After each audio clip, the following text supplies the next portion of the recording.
So Nice is the sort of player that might be taking games off Maru more than someone maybe at the top of Protoss, just because he could really catch him off guard. It's true. It's true. Sometimes you just need to be built a little bit different here to be able to punch up and take down some of the best players in the world. Speaking of Maru, obviously coming off of his GSL run, clearly still an A-tier player. Shaking my head. Yeah, absolutely. And here he is in the top left-hand corner of the map for Onsyde Gaming. It is Maru. And spawning in the bottom right-hand corner of Babylon, representing Team Starlight Twinkle, it is Nice.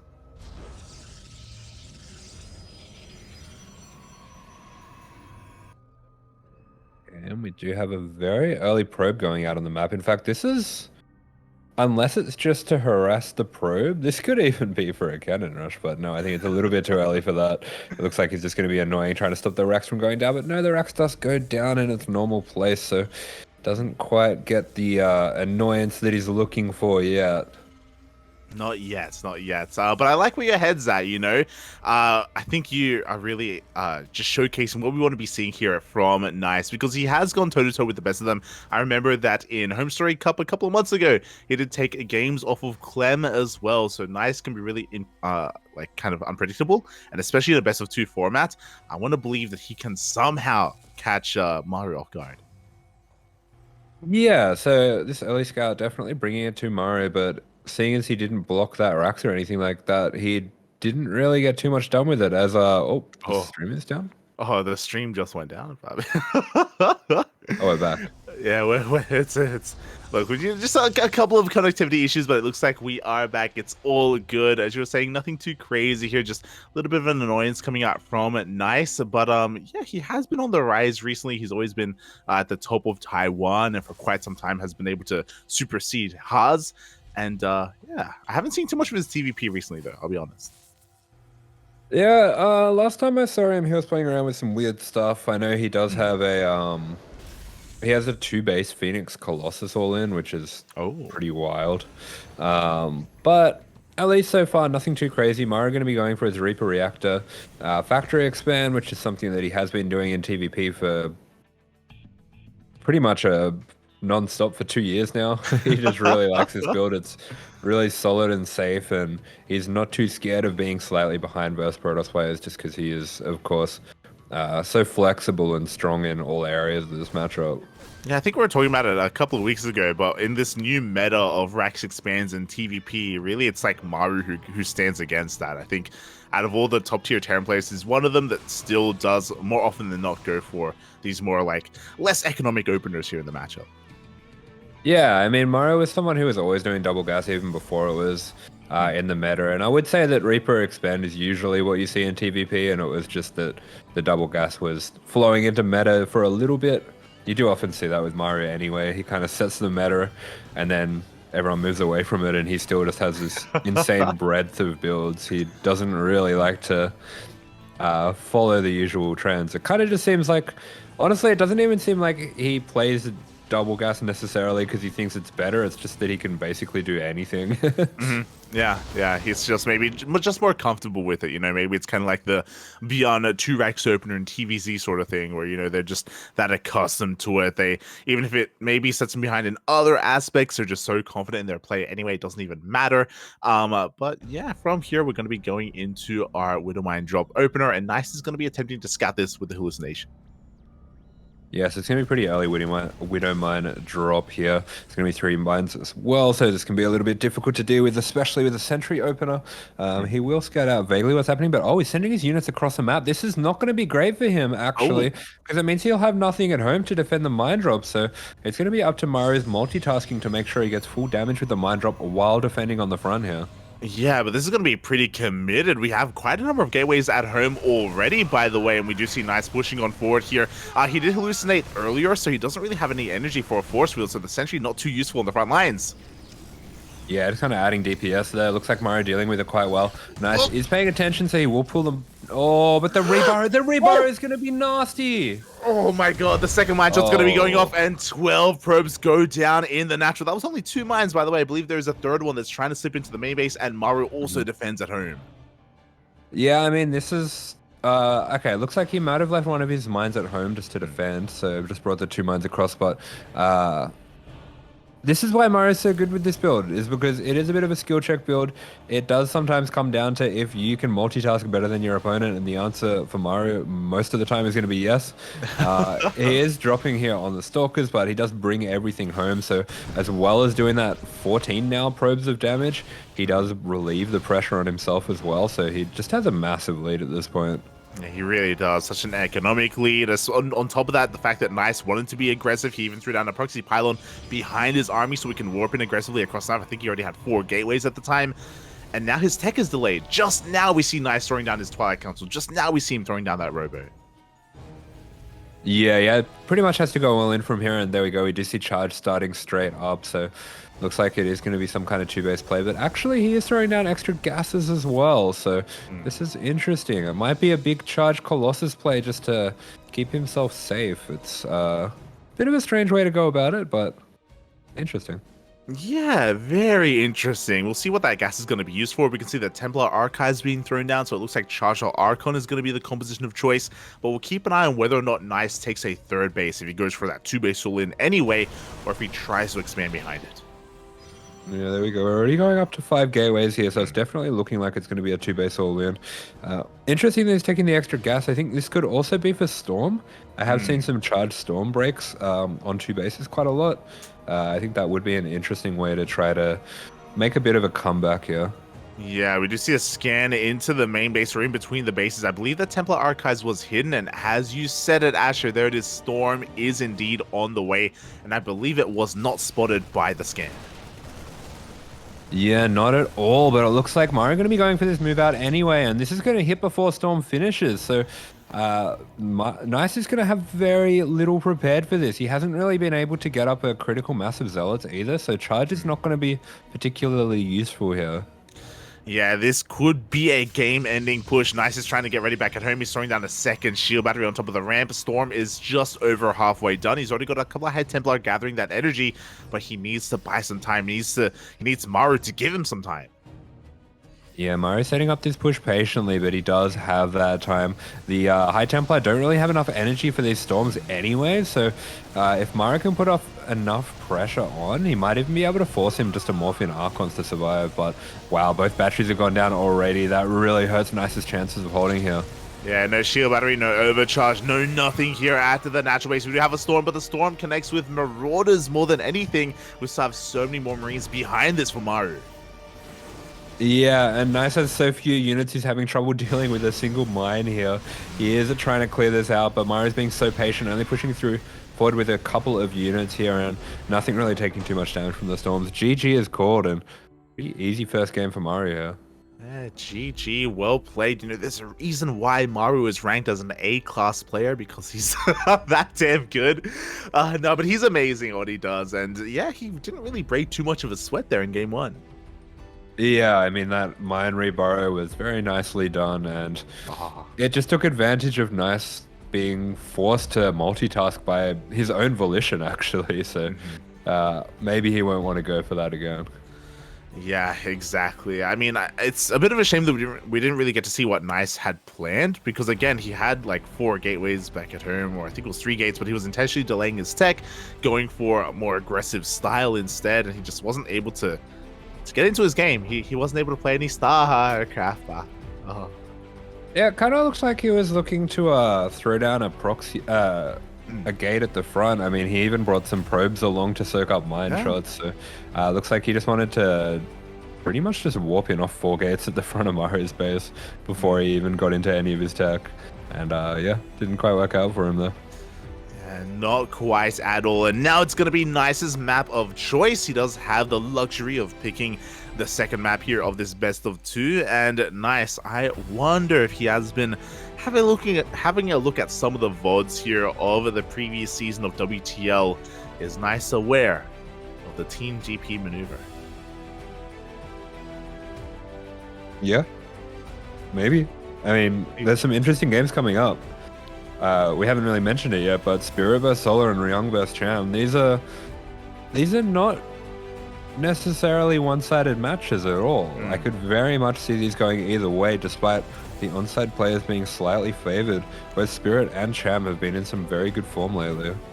They really have. They really have. And it's going to be on Nice to kind of set the tone here and hopefully do or carry some weight here for his team as well, because both Spirit and Cham, they definitely have it within themselves to take games and even series off of Solar and Ryung.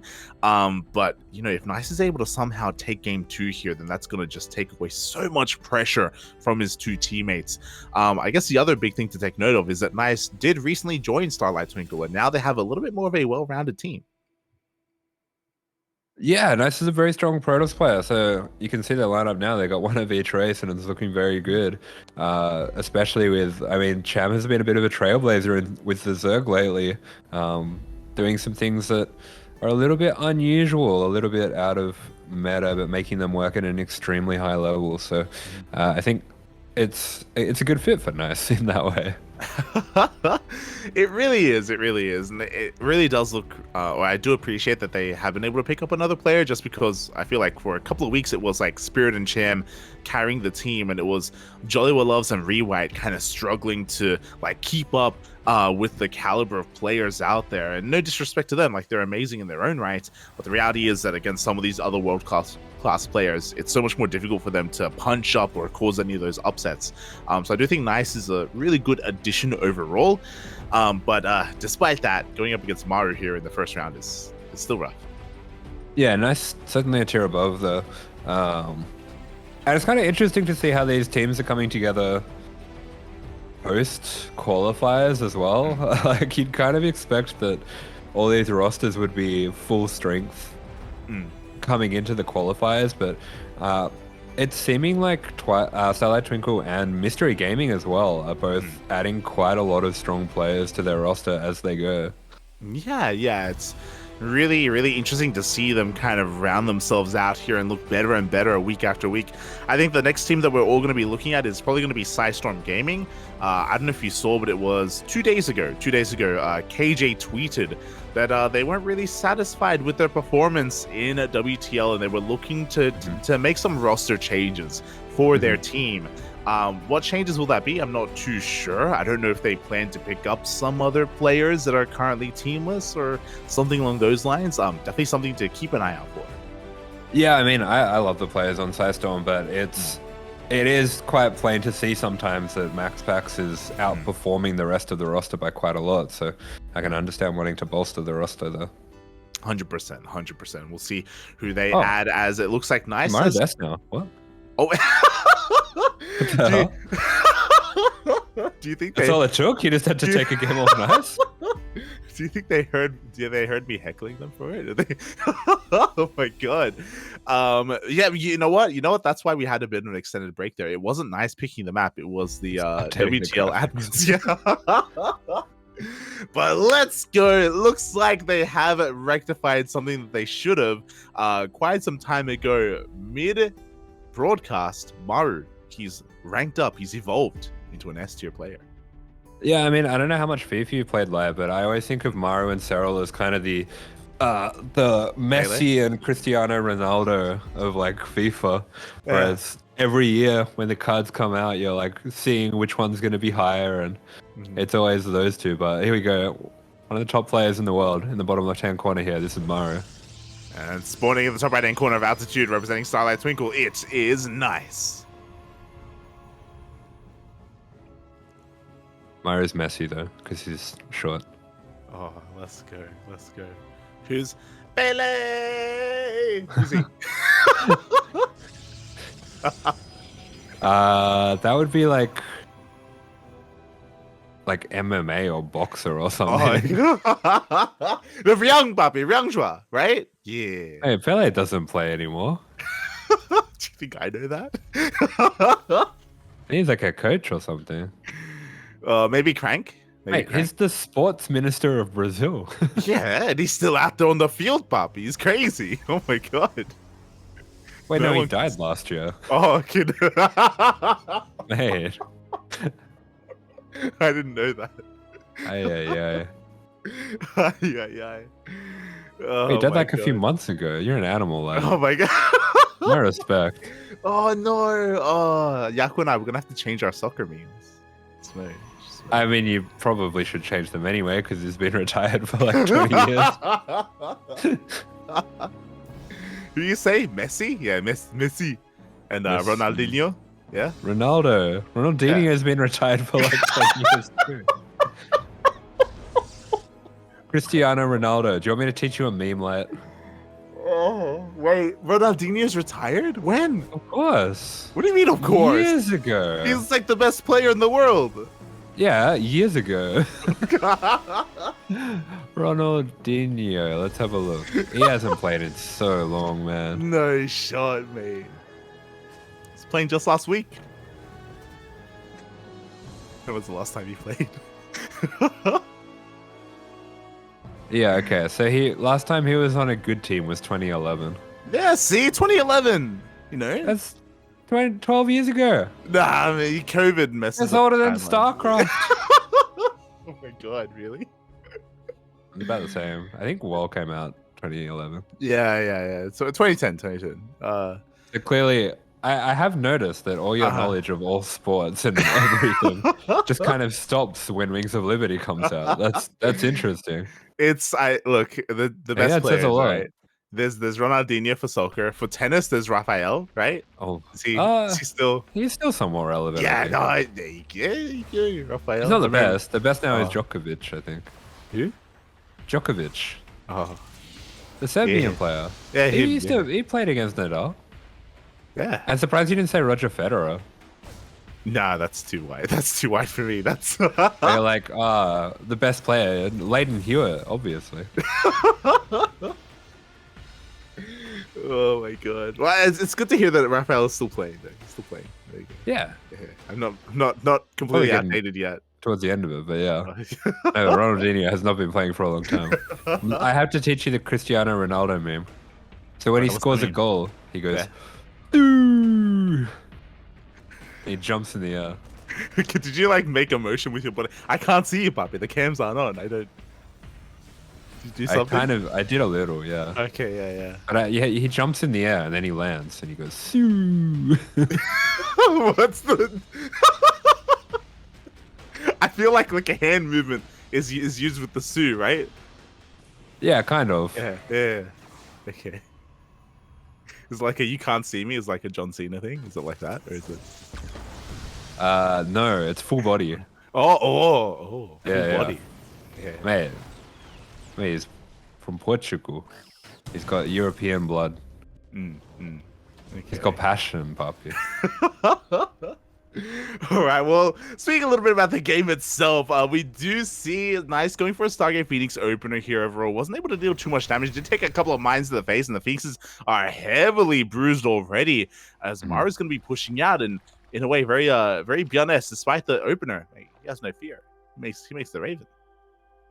Yeah, pretty much all the Korean Terrans do this, and it's infuriating. Because who else are you going to copy? You have to copy the Korean Terrans, but what they do is crazy. They're all crazy. Yeah. As Maru is going to be pushing out here, so this push has a bit of a dual purpose. It shaves off some of the Phoenix, which helps his plays out later on, and it also forces out some extra units from Nice. And this push is going very well. He's already taken out one of the Phoenix, second Phoenix as well, trading really well with the gateway units as well. So this is already doing a fantastic job here for Maru, and he gets to flex his macro too, which is very important to him, of course. Oh, he's doing the soup, Papi. He's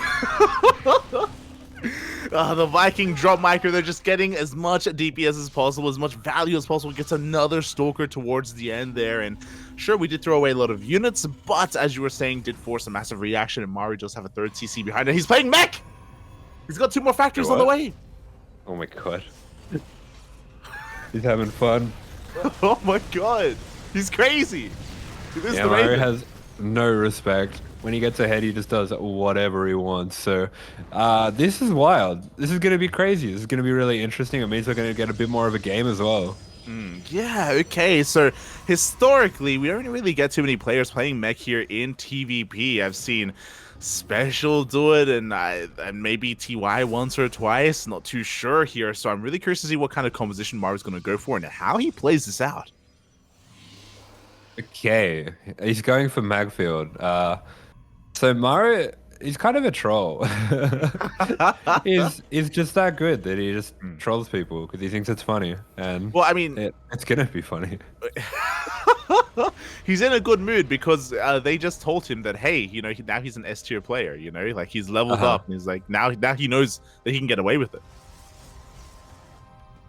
Yeah, he's clowning, mate. And Nice actually reacting to this very quickly, throwing down a very fast 4, so that's a fantastic reaction to this. Realizes that Maru doesn't have too much potential for anything aggressive in the near future. He even cancels out his batteries just because he's feeling very unthreatened and just wants to race up into a higher economy. Yeah, exactly. You've got to get that economy going. He's got charge behind this. I imagine we're going to be seeing a couple of robos being thrown down as well. I wonder, ideally, what kind of unit composition would you want to see against a more battle mech style here? I feel like, at least back in the day, the reason why you wouldn't do it is just because like Immortals kind of shut everything down, like Charged Out Immortal. But yeah. like, I mean, you basically go for anything. Like that's just really bad against Protoss. But yeah, Immortals for sure. Chargelets are really good if you can set up surrounds as well. On top of that, you do, I think, eventually want to be looking to go into a carrier transition. Oh, do you think we're gonna go all the way? Yeah, probably. I don't really see how what Maru's doing has any potential to kill Nice, so I think so. Which means that we'll probably see BCs from Maru, which is crazy. Okay, let's go. Well, I mean, as you're saying, we're on altitude. You know, one of the larger maps here, it's so difficult to be aggressive, and Nice is getting away with it, getting up to 4 bases. He's looking to get a 5th soon as a probe is in position. There we go. The 5th is thrown down. And as you were saying, Hellions can't really do too much against this. We're still building up our Cyclone count. Yeah, he's actually incorporating a lot of mines right now. He actually stopped Cyclone production. Oh no, he's commencing again, but this is so strange. Like, this is such a strange style as well. The only other style of mech versus Protoss that I ever really have seen is when TY used to play a very camp heavy style and get all his damage with BCs. But yeah, against that at least, usually Charge and Immortal Archon was the way to go, just because the Archons as well, they soak up such an insane amount of damage. And the Ghosts are going to be quite a bit later as well. I'm not really seeing how Maru's plan comes together yet. We'll see. I mean, we have a minefield set up. Mine shots are going to be going off, and you know, they get a couple of connections here and there. This is kind of like a Mix style of play here. You know, Maru, he's very clearly a Miguelito fan. And we don't have the Ghost just yet, but yeah, he's kind of trolling. He's getting the drilling claws as well, just so he can run at him with mines, which is just insane. I don't think this is really a thing. I think he's just trolling. Well, you think it isn't a thing? Hey, Maru does this every other day on the ladder, Bobby. This is how he probably does. Yeah, it's really awful to play against on ladder. Oh my god, this is how he gets rid of his smudge, Bobby. And you know, after GSL, he needs to let loose a little bit. He needs to have some fun. He needs to, you know, chill out, and his army's gonna be moving out across there. He does have control of the Zone Naga already. We are actually making medevacs behind this. Okay. Yeah, I like the medevacs. That gives you a lot of options here where you can go for mine drops like he already is. You can do things like drop hellbats on top of armies as well. Maybe even, I kind of think that he's going to be looking to blanket mine drop on top of the army, which is wild. Yeah, like depending on what the medevac count looks like, that's a very big possibility as the mine count is quite high. Yeah, base is going to be going down. The Cyclone lock-on is just too good. Yeah, they don't quite do the damage that they used to versus Nexuses, but it's still plenty. Yeah, Nice is having a hard time here keeping his 5th base up and running. We have a Bay being thrown down behind this. I don't know how I feel about that. I guess Disruptors can be good against mines, for example, but I don't know if we're going to be able to really find any connections on a more mobile Cyclone army. I think the Bay in particular is really important in case... I think it's preparation for Thors. You really need Disruptors against Thors. Okay, fair enough. We'll see if we do end up in that direction. Meanwhile, once again, we're trying to double expand here, but Nice is completely out of position, and his new 5th base is no more.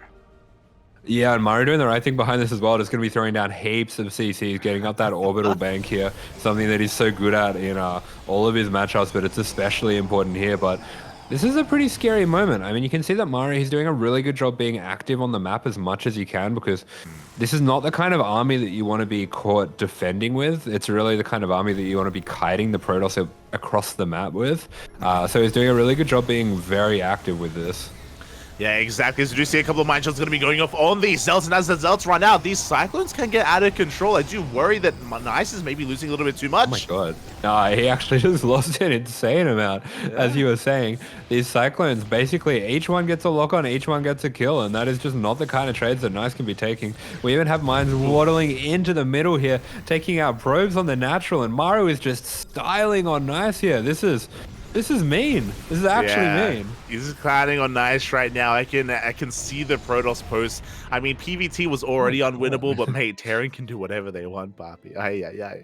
The unit's getting absolutely shredded every time Nice goes for an engagement, but he has to go for an engagement. I mean, these Cyclones are just going to keep poking at him and picking things off, and I love this positioning from Maru as well, using the mines just to section away all of the army of Nice, and Nice just doesn't have enough. He's even scanning to get the observer here, and I think he did get it. Yeah, the Observer does go down. Mine shots do all go off, but at the price of all of those Zelts, there's only a handful of Stalkers remaining here. Once again, the 5th base does get cancelled. Do you see a couple of these mines are going to be going down, but the Cyclones, they get their lock-ons. Yeah, there's more Cyclones than Stalkers at this point, so those Stalkers are going to be going down very quickly. You can also see that the Magfield Cyclones, they're trading pretty well with Zealots too. They didn't used to do as much damage versus Zealots. They do less versus Stalkers now, but it just makes them a bit more balanced in general. I don't think this is going to be a viable style that we see other people doing, but it probably is better than it used to be. Yeah. I mean, now that you bring it up, because of the changes to the Cyclone, it is a little bit more viable. GG gets called, and Maru takes the 2-0 with mech against Protoss. I don't know how Maru can do that and just have no reaction after with such a killer. He's like, yeah, it's just, this is just a normal game. It's a normal TVP. What do you want from me? What do you? That's crazy. GG, well played. Maru whipping out something special in game 2, and I don't expect him to do that too often at all, but we'll keep our eye out on things. We'll see if Maru does decide to do it more often against some of the other Protoss players out there. That's like the kind of thing that Hero Marine does on his stream when he's smurfing against 5k players. Like, it's actually crazy. Oh my god. Yeah, Maru, he can just, he can get away with so much here. That's just how good he is. That's why he's now a newly found S-tier player here in WTL. And GG, well played. Maru takes the 2-0 over Nice. Hopefully Nice doesn't feel too bad about that. Again, he's up against one of the best players in the world, arguably the best Terran in the world. So hopefully Nice doesn't feel too bad about it. He's able to shake it off as we get into the rest of our series here, as we get ready for our second matchup of this Team League match.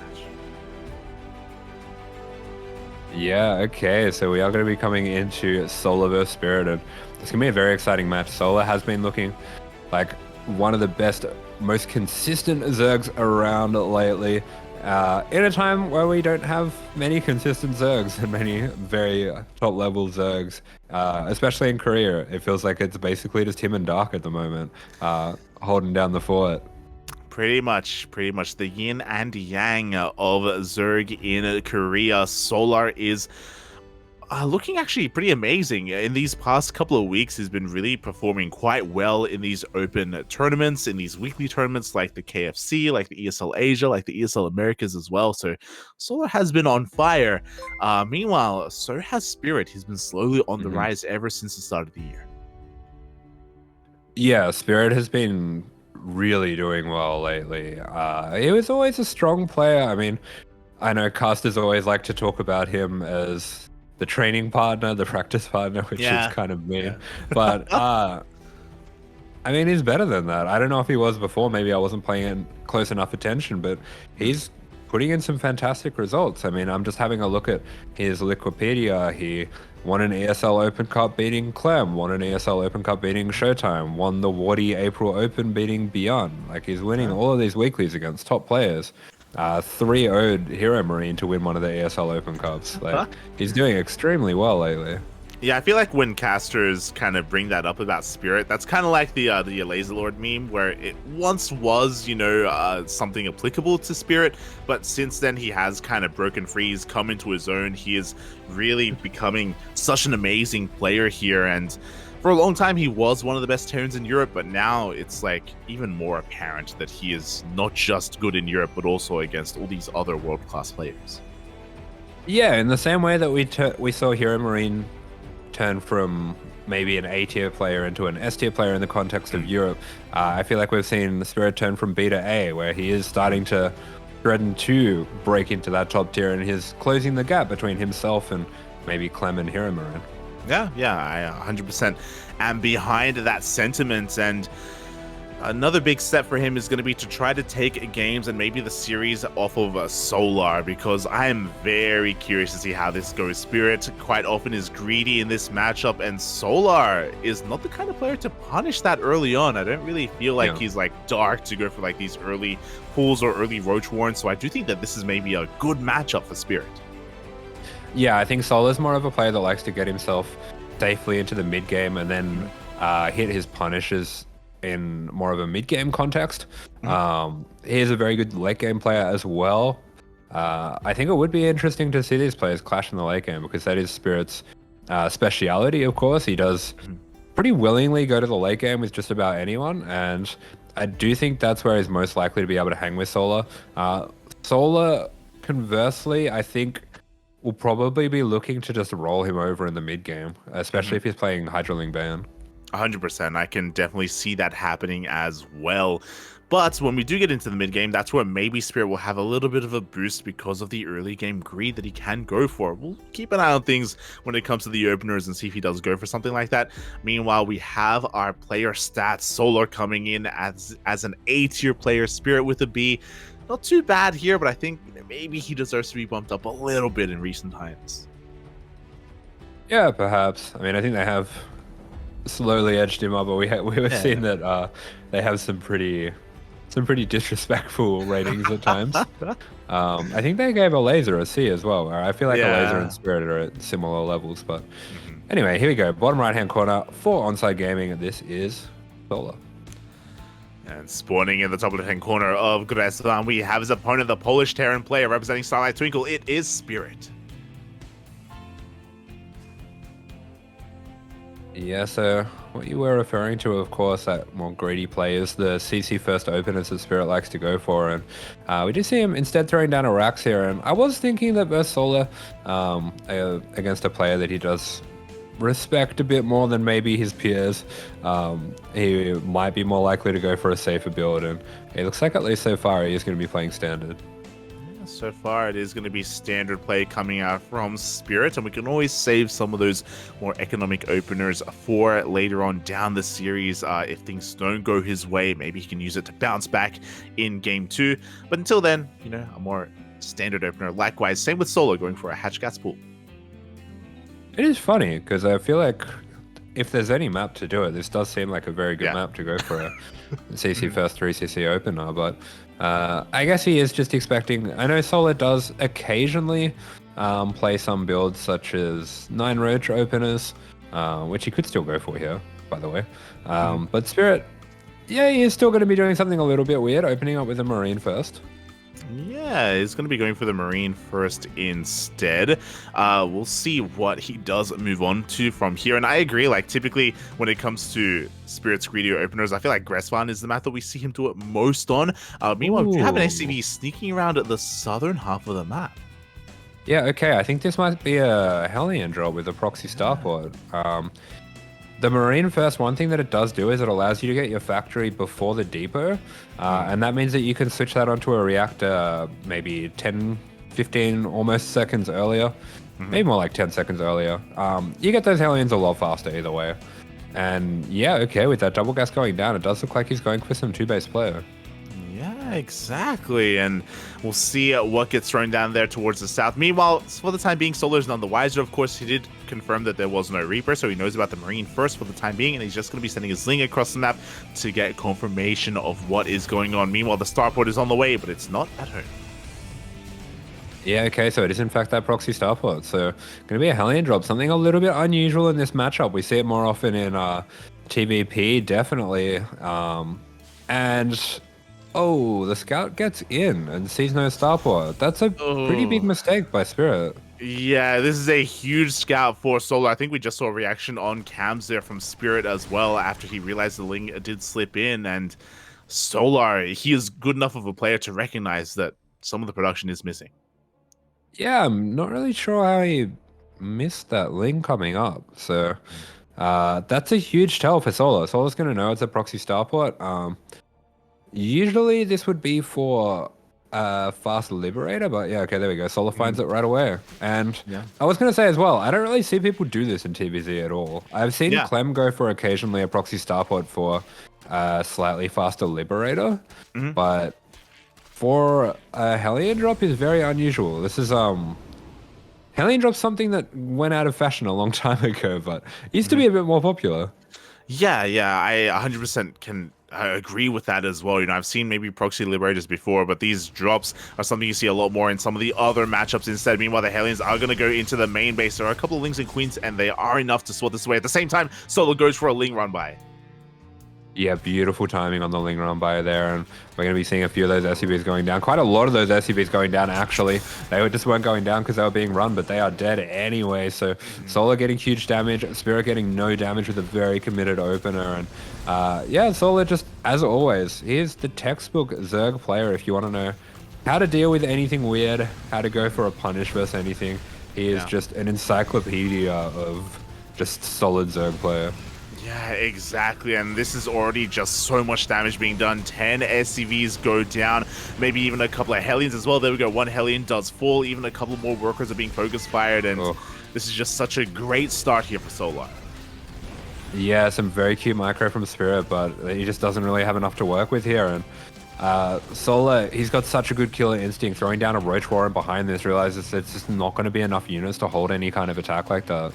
Yeah, exactly. There it is. GG gets called. Solar takes game number 1. Even chuckles to himself a little bit towards the end there. And he's going to be thinking, the hell is that? What? A Hellion drop? Ay. I wonder who he's talking to. Do you reckon Ryung's hanging out at his house? I mean, he is married. He's talking to himself.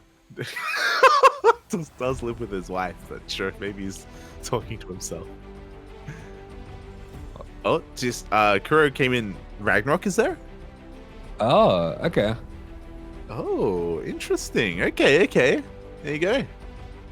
Maybe. I was gonna say, I feel like, I don't know. Maybe he has a wife that's just very into StarCraft, but I think if you're a pro StarCraft player, your wife's probably gonna be like, okay, you have fun with this World Team League game. I'll watch when you're playing DreamHack or whatever. I mean, to be fair, I don't really know much about the romantic lives of Solar, Dark Hero, like all the players with that are currently married.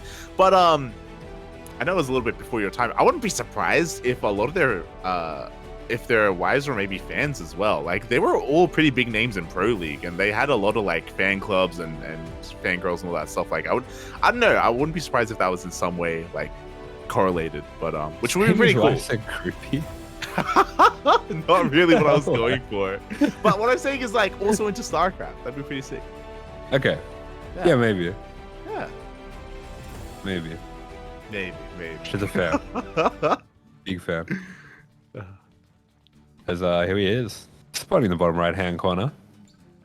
Solar, with the emotional support of his wifey Ragnarok. That's spotting the top left hand corner. For Starlight Twinkle, it is Spirit. I'll be your wifey, Spirit. He's proxy axing. Let's go. Both SCVs are being sent out across the map as we speak. Just going to skirt around the edge here to avoid those overlords. And we even have a third SCV moving out as well. No, Spirit, I wanted to see a late game. I know, I did too. His proxy's going to be very far away as well. This is a very conservative spot to go for where it's not going to be scouted, most likely, but it also maybe doesn't need to be scouted because it's so far away. It's a Mm, bit of a double-edged sword when you do make your proxy this far away, where yeah. as much as you are avoiding scouting, it does matter a lot having to travel this distance. Yeah, it really does. Like, you give your opponent so much more time, so much more breathing room, and every second does count, especially in these proxy cheesy scenarios. We do see Solo just going to be checking with his overlords as, oh my god, this is going to be a 4-axe! Okay, no, I can get behind this actually. This makes a lot more sense with it being so far away because Yeah. with the 4-axe, you do want to bank up your Marines a little bit. It's all about the element of surprise here. So he does want this to be unscattered for as long as possible. Yeah, we'll see if he can get away with this. We do have the second Overlord just going to be parked outside of the natural base of Solar, so we'll get eyes on the SCVs and Marines once they do show up. But as you were saying, it's going to take quite some time for that to happen. Meanwhile, the first Overlord of Solar is zooming across the map and will confirm the lack of racks. This is so funny. This is such a, I don't know. It's such like a new bladder build, but at the same time, it is something that Solar's died to before as well. True. I do remember. I think it was a TY game where he 4-axed him and floated the Raxes into the base and then killed him with it. Yeah. So Solar's been 4-axed before. He's been hurt before. And yeah, let's see if he can piece it together. I don't think he's going to be expecting a 4-axe, but he should know when he sees this many Marines being held for this long. We do see a spine being started up. The space down the bottom will most likely be given up as well, but Spirit's going to try to cut off these links. Yeah, to kind of bring it all together here, because it's a 4-axe, it's Giga all in. Killing the natural base is not good enough, and there we go. We see bunkers on the high ground. Solar does recognize what is going on, and we'll see if he can stop these bunkers from finishing, as it looks like the bunker on the high ground at least should be cancelled. Yeah, he's going to be putting some damage on that bunker. Actually sending a few links across the map to get some damage on those SCVs. That's beautifully done there.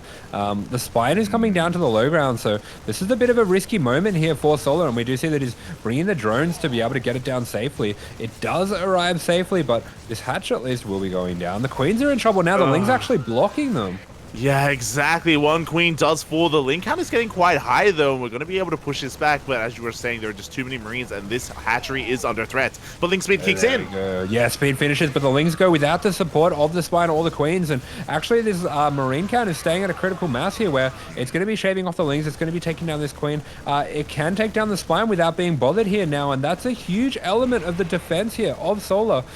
He's even going to take out this hatchery. He feels very confident, and this is looking really bad for Solar now. It really is. I mean, again, we were talking about it before, but typically you want to give up the natural. For him to try to fight for it was a very risky, very greedy move out of Solar, maybe misreading the situation a little bit. He still has a worker advantage. He still can hold on to his main, but now he's without a spine. Yeah, and he's trying to stop Spirit from getting to this ramp, but Spirit is going to be able to get to the ramp, and now he's going to be able to start poking off of creep here. And, oh, yep, Solar just continuing to poke forward, try to get an eye on the Marines, but we have almost as many Marines as Lings, and that is not a good spot to be for the Stoke player here.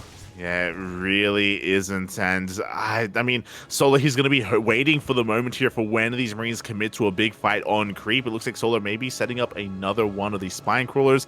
Oh, God, he does have to be very careful, though, as he's waiting for that second queen to pop. Yeah, and the second queen is going to pop. It looks like, oh, Solar is trying to buy himself as much time as he can, but I don't think time's necessarily on his side here. Yeah, I don't think it is either. Like, there are just so many Marines, and it's going to get harder and harder as the game does go on. Oh, God, his queen's getting so low. One of the queens does go down, and Solar, he commits to the fight. Yeah. It's just over. Spirit takes him down, and Solar, big shake of the head here. He knows that there's not really much else that he can do about this, and pretty frustrating strategy to lose to after kind of outplaying his opponent so hard in the first game. Just a bit of a strategical loss here, and yeah, he's not too happy with that. This is the first time. GG, well played. Spirit, for the first time here this season of WTL, cracks a smile. I mean, you can't not. Come on. Let's go, Papi. Let's go. Bit of a pop-up. Spirit, he's known for the Spirit ceremony, which is, you look at the monitor just below the camera for like a second, and then you turn the camera off. But no, here, something a little bit different. Let's go, Papi. Let's go. Yeah, good stuff. And is a bit of a Hail Mary, but now he buys a lifeline for his team where if Cham can get the 2-0 over Ryung, which as much as it's a little on the unlikely side, I could definitely see happening, we could force this to an ace match. And even if the ace match happens to be something like Maru versus Spirit, I mean, Spirit can beat Maru in a 2v2. Yeah, it's possible. It is very possible. Suddenly an ace match is not out of the question. But now all the pressure is on Cham to fight back for his team. But again, shout out to Spirit here for catching Solar off guard. Again, Solar just had either a greedy or just an overconfident response there to the proxy 4x. Maybe not really recognizing what he was up against, or again, just maybe overconfident. Yeah, I mean, I don't know.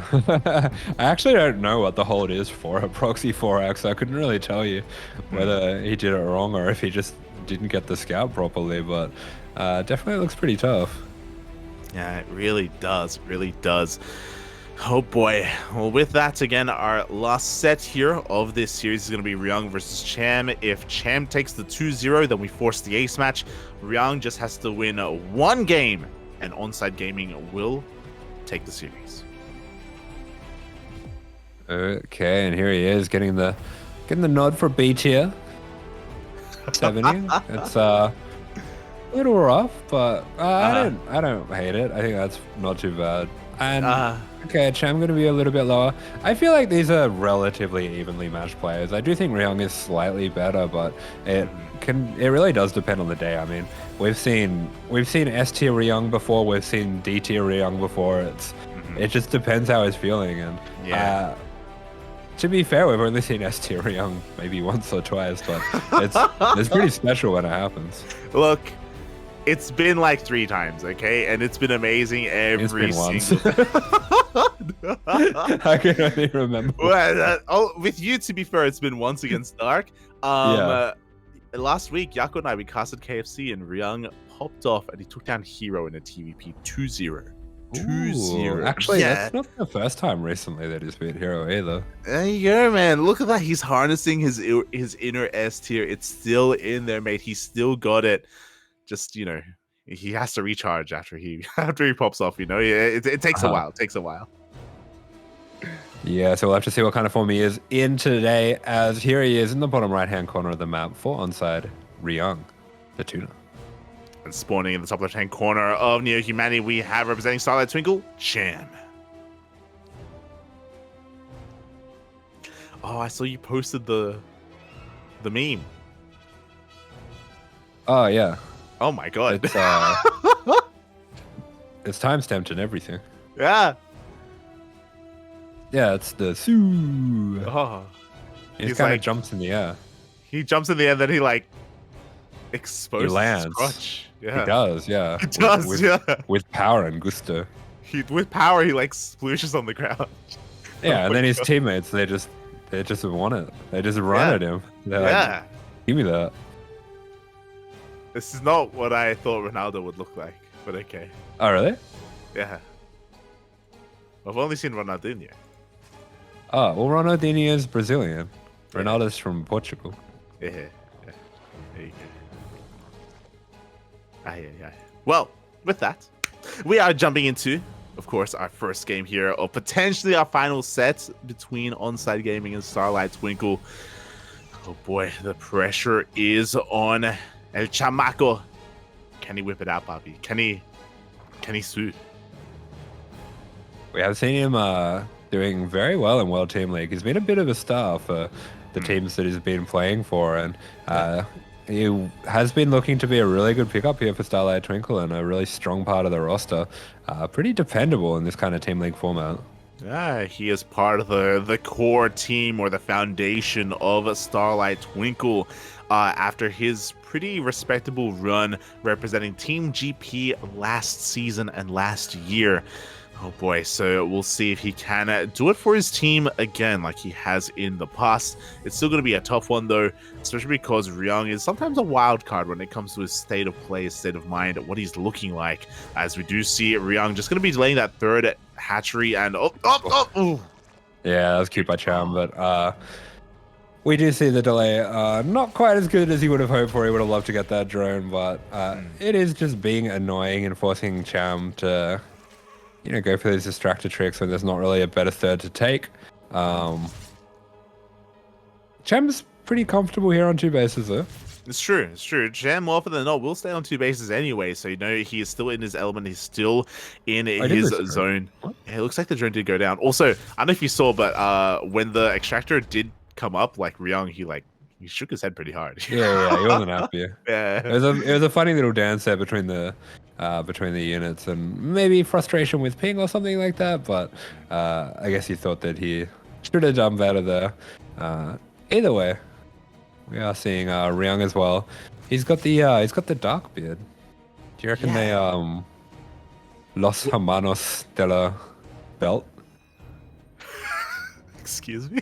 I don't know how to say belt. Los Pollos Hermanos? Is that what you're saying right now? The Belt Brothers. Oh, there you go. Oh, you mean the Harness Brothers? Is that what you're saying? Yeah. Los Hermanos. Los Hermanos, Bobby. Let's go. So, I mean, the other interesting thing, we've brought up Ryung's, goatee before that he has been building up. Likewise, Cham as well has also been building up his own kind of pseudo goatee as well. So, it looks like maybe they're both quite often, more than not, actually, more often than not. It's quite commonly known that players do fight for their jerseys and fight for their shirts off their back, but maybe they're fighting for the harness. I think they're just gonna all together make a team of Alpha Chad harness users. They're gonna tie each other up in like a long like conga line of yeah, or their opponents. Yeah, maybe. Just be like your practice partners, and they'll be like, "Oh, you've been playing a lot of TVZ then," and you're like, yeah." Like, no. Oh, it keeps going inside me.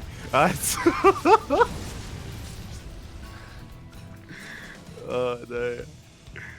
I'm treading lightly here. I don't know. Yeah. We see Ryung dipping into the third here with those Hellions. Only gets 1 drone here, despite it looking like a pretty good opportunity. But he is just, testing the waters and, doing the Korean thing and skill testing his opponent a little bit, seeing if they can keep up. And Cham has shown that he is a very fast player, just in general. Very fast and fantastic with his engagements in particular. But we're going to have to see how good he is strategically, because this is going to be mech. Yeah, so I was about to bring up the fact that, of course, Maru and Ryung have been known to trade some strategic choices here, and it's very possible that after Maru won on altitude, he's like, Ryung, you got to do it now. You got to whip out the mech. And as he does that, he does dive into the natural base. There are a couple of links to stop him, but not going to be enough. Yeah, the Lings were beautifully arranged there, but there's just not really enough of them, and looks like he was a little bit distracted by the Banshees at the same time. Cham is doing a really good job of running his drones at the perfect time. This is actually beautiful defense by Cham. He's standing strong, takes down one of the Banshees as well. We'll be losing a Queen as a result, but all in all, this is really not too bad a defense for Cham. It is starting to add up the damage, though. Yeah, I think we both expected those Hellions to do so much more damage, especially because they made it into the main base. And how do you not just eviscerate a middle line whenever that happens? Unfortunately, the Banshee damage did add up as well, as you were saying, and Cham still does lose 14 workers. Yeah, the one thing that I am quite concerned about for Cham is he is going for a 1-1 Roach reply, whether this be a Roach Corruptor or just maybe even Roach Hydra, considering that it's going to be Speed Banshees. Not that he really knows that yet. This is not ideal being behind here, especially when there's going to be so many Banshees. Yeah, that's the thing, right? Like, for a moment there, Cham was almost down 20 workers compared to his opponent. He's been playing catch up for quite some time, and ideally at this point you would be making overlords and you would be banking up those roaches to hit that 1-1 timing.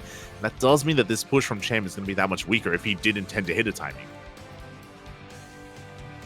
Yeah, okay, but there we go. The 3 Banshees going to be popping on in here, and the question as well is, can Ryung piece this together as he is in here? If he does rotate towards the natural, he's going to be able to see that researching Roach Warren, which is going to be a bit of a dead giveaway. He does want to. He also forces the cancel on the Spire as well. It is rebuilt immediately. It looks like the Banshees will be able to escape just in time, but we get a full scout of the tech. We see the Roach and we see the Spire. We also saw the Infestation Pit. So Ryung should be aware that he is free to take another base and expand. His opponent is still in the midst of teching, as he's also quite active with his army on the left-hand side of the map. Yeah, so there we go. Ryung's going to be looking to put some pressure on, and one of the most important things about this pressure as well is it puts Cham in a really awkward spot because it's going to be forcing units out of him. It's going to be forcing Lings and Roaches, but I don't think Cham really wants to be making units here. He wants to be greedy, and he especially doesn't want to be making targets for those Banshees. Yeah, exactly. He really doesn't want to, but for the time being, he's still pumping out more of these Banshees. He still hasn't quite teched up fully out of this battle mech. He's still committing to more Cyclone production. We'll see if Cham does end up committing here into Mutas, if that's what he wants to go into. Yeah, 100%, because Ryung, he is committing very hard to this battle mech setup here. Looking to clear up creep as well, which is something he has been doing a fantastic job of. Not going to have lock-ons to be able to engage with these Roaches, but now he has enough Banshees that he can start taking out spores, and this is where things start to get really scary. This is kind of like in ZBZ when you get that magic amount of mutas where you can just kind of DPS down spores. But good connections there with the Biles. Yeah, Biles do connect with those Cyclones here, so Cham is still trying to hold on, but oh my god, the lock-ons are insane. Another wave of Roaches go down. Meanwhile, the Queens are out of position. There's no Spore here in the middle line either. Yeah, another 10 drones going to be going down, and Ryung just being so annoying, so active with his units here, and we do see Cham. He's going to be transitioning into Infestor, getting his Hive as well, starting up his +1 air upgrade, so I really like the direction that he's going in. It's just he has to survive now, and that's going to be quite difficult, especially without Pathogen's Glands finished. Once that does finish, he can start bungling these units, which will be devastatingly effective.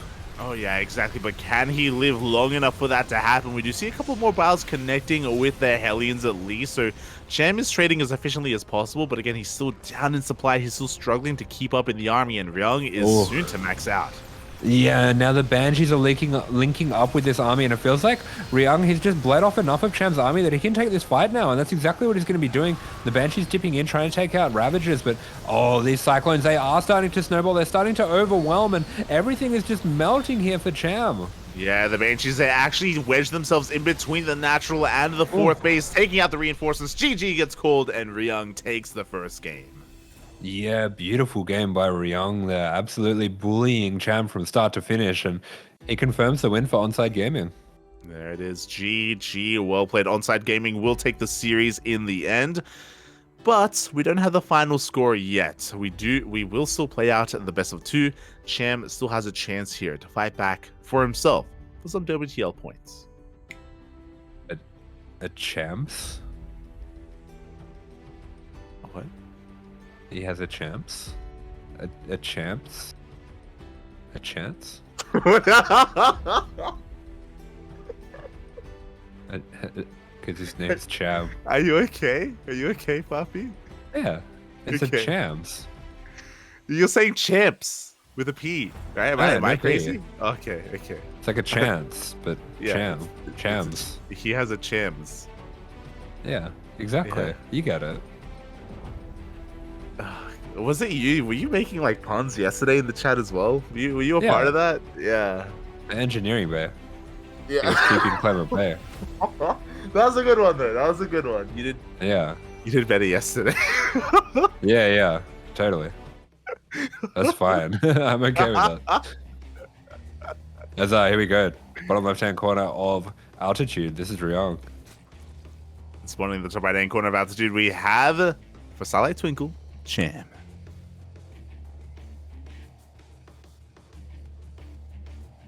Okay, so Cham's going to be picking Altitude after we just saw Battle Mech.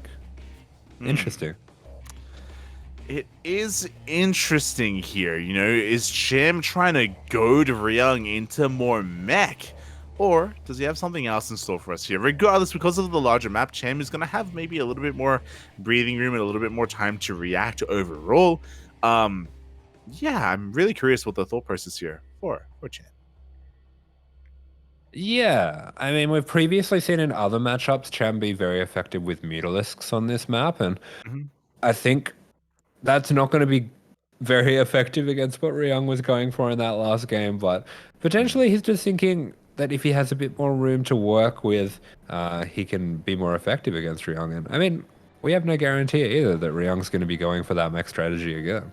It's true. It's true. He could play Bio instead. It isn't set in stone here whether he will go mech time and time again. Even though, you know, once you mech, you always mech, obviously. But Ryung, you know, he's got more in his repertoire, I should say.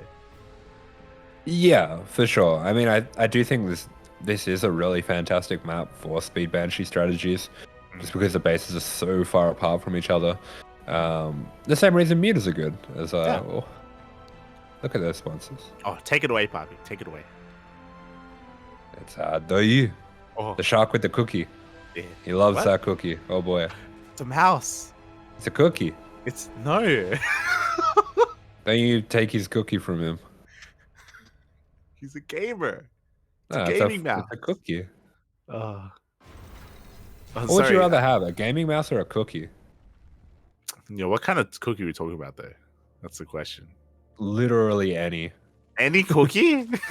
I would take a 50-cent cookie over a gaming mouse. I'm hungry right now. You could eat the mouse if you really wanted to. You can't. It's not as good as a cookie for that purpose. What if the mouse is made? If you had to cookie? eat them, it would be no question. Oh my god. What if the mouse was made out of? Yeah. What if it Out of what? was a cookie? Oh, Yeah. well, that's not fair. What if it was a cookie mouse? Well, then it's not a very good mouse because I'd just eat it. Yeah. So what do you really want from your mouse? That's the question here. Do you want a cookie? I'm sorry for cutting you off as well. What are the other sponsors? Well, you didn't cut me off. I'm honestly more interested in the cookie. Okay. Oh my god. Who's I'm your, not who's too your much fa- of a... Go on. Okay, this is a setup, but who's your favorite Sesame Street character? And you can't My say Cookie favorite- Monster because that's mine. I mean, didn't they get rid of the Cookie Monster? No, I don't want to hear it. Didn't they turn him into the Veggie Monster? Am I crazy? No. Hell no. No, I follow the Cookie Monster on Twitter, and it's an official account. Am I crazy? Did that happen at a certain point because they didn't want to promote too much like junk food to kids, so they got rid of it? Am I crazy? God, America's doomed. Oh my god. As Cham is going for a Ling all-in, by the way, he's cutting workers here at 25. The Lings have been able to bypass the army of Ryung. They're getting across the map. The Hellions are looking to be surrounded. Up. Yeah, huge Ling flood coming out from Cham. He does not want to mess around with this again here, and he's going to be getting a lot of damage for that. These SCVs, they are going to be going down, as are the mules. They're trying to get back to these Hellions, but from 4 different angles, the Lings are going to be converging upon those. And these 2 Hellions here, they are just not enough to be able to secure the low ground. Yeah, the low ground is going to be compromised here. The Lings, they bust on into the natural race. Behind this, Cham is droning. Behind this, Cham is working on a lair. Could be looking to go into mutas behind this, but damage has been done. 11 SCVs go down. I don't know. I can imagine some parts of America changing the Cookie Monster to the Veggie Monster, but like, isn't Sesame Street a New York thing? Like, I thought that New York are like better than that, aren't they? I'd be like, what you talking about? Have a fucking cookie if you wanna. I don't think that's how they speak in Sesame Street. I don't think No, that's... it's not. It definitely isn't, but it's only because it's a kid's show. They have to hold back. Okay. Fair enough. Like Count Dracula, I'm walking here.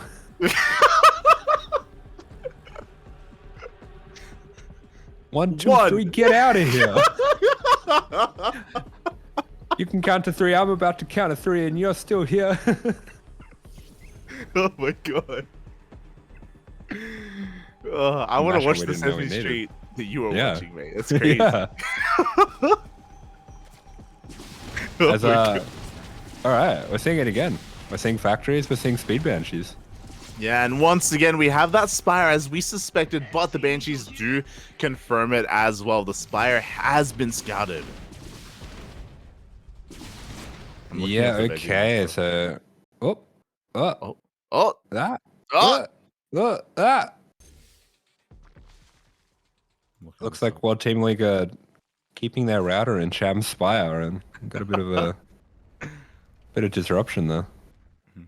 I think he's reformed. I think the Cookie Monster has reformed from a Veggie Monster back into a Cookie Monster. Okay.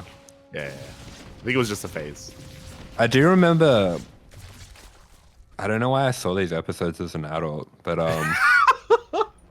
I do remember there were some episodes where like he's having a chat with Elmo, like Elmo's the homie, and he's like, "Oh, cookies are a sometimes food." Yeah, no, yeah, that's right. Yeah. Cookies are a sometimes food. Like nice. Hey, Elmo. It's like, Elmo, you want a cookie? I already have one today. See me tomorrow. Are they one? Oh god. But okay, if you're gonna go for the Cookie Monster, who's mine? I was all about what's his name, Grover. Like the skits with Grover, they were always. Oh, I like them. Super Grover. Not quite what I was going for, but sure. Yeah. No, and he's got a cape on. He's Yeah, like yeah, the blue yeah. one, right? Yeah. Yeah, he's a blue one. Yeah, he puts like a helmet on, like a knight's helmet on. Cape. Who has the helmet? Oh god. Inspired my StarCraft player. He puts on the double helmet, saves the world. There you go, the helmet head. Hi, yeah. He's pretty cool. Yeah. I like Big Bird as well, but like I wouldn't want to relate to Big Bird. I feel like he's a bit too goofy, you know? Yeah. There's Bird and Ernie as well. Uh-huh. That's a fun dynamic. That's Artosis and Tasteless. Yeah, true. Yeah. There you go. There's like a mammoth, right? The puppy monster. Yeah. A mammoth? Yeah, there's like a mammoth that's like Is there? there's like friends with Big Bird, right? I don't know. Big elephant I creature. didn't think Big Bird had friends. Good. You're an animal. As if he's gonna be diving into the big God. No, I was gonna say good for Big Bird. Okay. Oh, I got confirmation in the chat. It says Snuffleupagus. There you go. The Snuffleupagus. Is that a thing? Is that a real thing? I don't know. I'm kind of worried it's a D's nuts joke now. As we do see the mutas dipping in for Cham, getting a bit of damage, but trading one muta for a couple SCVs, probably not really worth it at this stage of the game, and Ryung getting pretty equal damage across the map with the Speed Banshees. But, you know, as predicted, Speed Banshees against mutas on this big map, so we are seeing that come true, and we're seeing, all right. We are seeing the Cyclones come out as well. Yeah, the Cyclones are coming out, the mines as well. Very Maru TVP-esque, if you will. Pretty interesting choice here by Cham. He invested so much gas into these mutas, but he's transitioning out of them. He's going into Roach Hydro, Ling Roach Hydro. Oh, the Banshees, they're getting caught out. No, get out of there. Oh. Wait, but there was an overseer there. Why are you running away? Yeah. We trade 2 Banshees for, I think that was like 4 to 5 Hydras, so I think a bit of a better trade for Ryung overall. But regardless, Cham is looking to max out here. He finally has a pretty respectable drone count. It took him a while to catch up, but he's now at that juicy 83 worker count, and now he can focus on his army. Implying that Hydras aren't free, as we do have those Banshees dipping out. The mutas take out one of them. Yeah, of course they're free. They're Zerg units. What kind of propaganda are you pushing right now, mate? What, Hydra's free? No one says that. You only have to pay for the. Yeah, you only have to pay for the lurker part. You're an animal, Pop. You're an animal. Is that something that's being propagated by the Terran Echo Chamber? Is that no? Okay. It's being propagated by me. Hydras are free. You just no one gets them because Queens are better. As we do see Cham looking for a way in, he eventually wants to trade out or transition completely out of those meters. But here we go. He's diving on forward. He's looking to try and catch maybe one of these tanks on siege. There are no Ravagers. Bear that in mind. Yeah, he does catch Ryung very unprepared, and at the very least, he's going to be taking some good trades here, which, considering how long it does take to rebuild the mech army, is definitely going to be favorable for him here. Also, the more of these Cyclones he takes out, the more effective the mutas can be. Yeah, exactly. And as that was happening, it looks like the Roaches took down the triangular third base. Ryung knocked down to only 3 CCs. And on top of that, as you were saying, it wasn't just Cyclones going down, it was also tanks. The pushing power of Ryung isn't quite there anymore. Yeah, losing this base is disastrous. This is the powering phase of mech where he would be liking to go into all of his extra CCs and everything like that, and Cham just finding the perfect moment to smash on it through. Looks like this one is just about done here, but beautiful play coming out from Cham, utilizing a very wide array of units to get the damage that he's looking for, and controlling them all so wonderfully as well. Yeah, exactly. The positional play there from Cham was insane. He caught Ryung with his pants down, and now Ryung is going to be hurting quite a bit here, and Cham, he doesn't want to let up. He wants to keep rallying across the map. He wants to break Ryung. Yeah, he is just continuing to cut off these rallies from each other, and every single Cyclone that he takes out is just money in the bank for him at this point. He can take some bad trades here. He can bleed off some of these Roaches here, and wow, he's getting on top of the production as well. This is just really fantastic stuff from Cham. Yeah, he is camping that production as we speak. Ryung trying to muster a force here in between his bases. It looks like he is catching quite a number of reinforcements. Maybe Cham just rallying it a little bit too freely, but he's still getting so much value in the main base, and he's even getting some more workers as well. Yeah, and all this damage is just so annoying for Ryung to deal with. These units that are getting picked off as they come out. Add-ons getting damaged as well. Not too many of them going down, but still just adding up damage that... This makes it so hard for Ryung to get momentum back on his side. And oh my goodness, he is down to 38 workers. And that Roach is still there.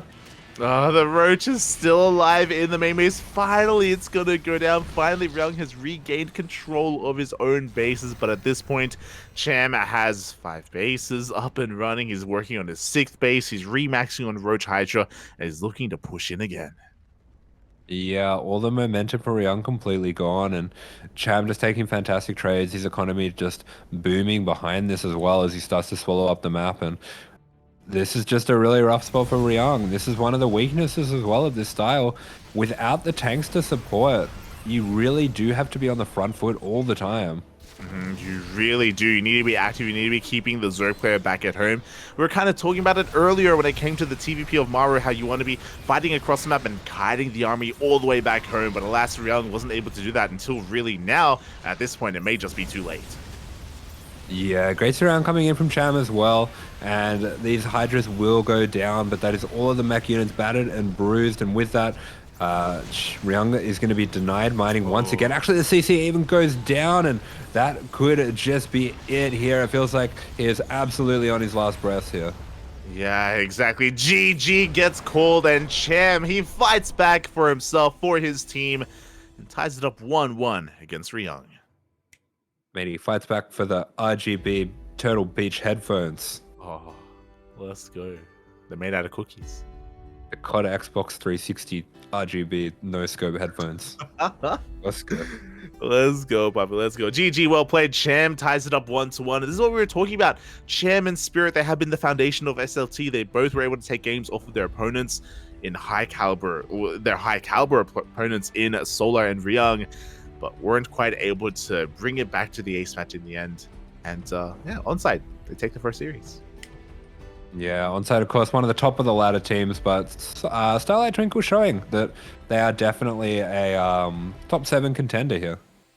Yeah, they are a force to be reckoned with. Meanwhile, we're going to be going on a short break. When we return, we will have our second series of the night. We'll return with Invictus Gaming versus Sidestorm Gaming. There we go. We'll see you soon for that one.